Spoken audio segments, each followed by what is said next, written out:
The rare passing of a private member's bill at the Manitoba Legislature Tuesday will bring about universal screening for reading disabilities in children.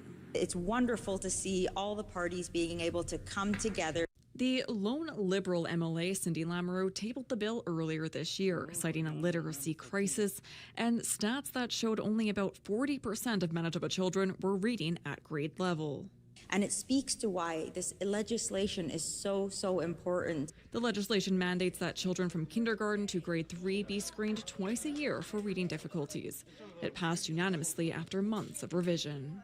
Unfortunately, children can slip through the cracks right now, and what's often referred to as a wait to fail model, where we're waiting and hoping that they grow out of their reading difficulties. That happened with both of my children, and unfortunately they haven't grown out of their reading difficulties. They're both seeing privately paid tutors. She believes her children would have better outcomes if this legislation was in place earlier. They would have been flagged almost as soon as they walked into school, and we would have been able to provide them the support they needed. Part of the bill mandates that further assessment and specialized resources be given to those identified by the tests.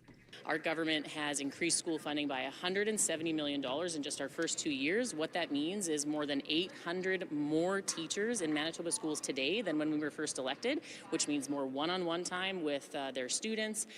We also know that some kids struggle with reading because they're coming to school on an empty stomach. That's something the sector was telling us for decades, which is why our government has introduced a $30 million annual school nutrition program to make sure that no student has to learn on an empty stomach. So there are many ways to meet the varying needs of our students. The Manitoba Teachers Society did not respond to requests for comment. Schmidt says pilots are now underway, but it will be implemented fully across the province next fall.